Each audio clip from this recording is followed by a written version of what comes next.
It's to connect with patient. When you connect with patient as an individual and not just as a patient that's sick, you treat them and connect with them as a person, because that could be your mom or your dad or anybody, and that could be my family outside of here. And it's the ability to really touch their heart and change their lives. I try to visit all my patients, encourage them to let me know if there is an issue that we need to take care of. Also talk to them about their procedure and what to expect before and after their procedure. I treat my patients like they're my mama. How would I want my mother to be treated?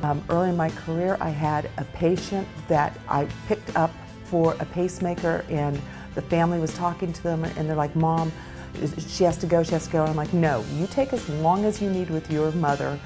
If you have any questions, I want you to make sure that you have no questions." And that patient ended up passing away in surgery. And the family gave me the feedback that the thing that helped them was I gave them the time. So I like to treat my patients like they're my family. So I'm tearing up. I think just letting people see that you're sincere and that you really care about them, and that kind of comes through and helps facilitate everything. Whenever I take care of them, I imagine my parent in the bed or my loved one in the bed. That way I ensure them to have the best care.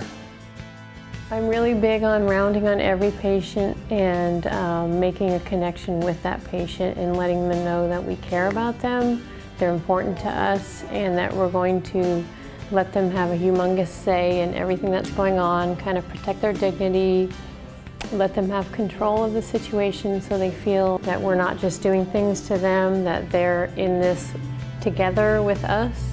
I work in the neuroscience intensive care unit, and for the majority of the time, outpatients are obtunded or incoherent. So it's really important that the patient's family is happy and that we provide not only patient-centered care, but family-centered care.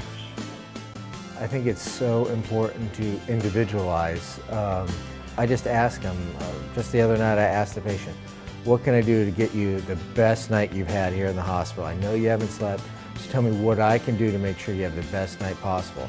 And the patient told me, and I made sure it happened, and he was really happy.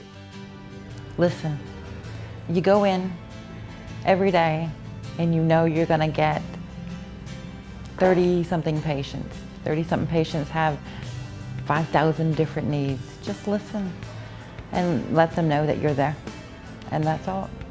Usually that's all it takes.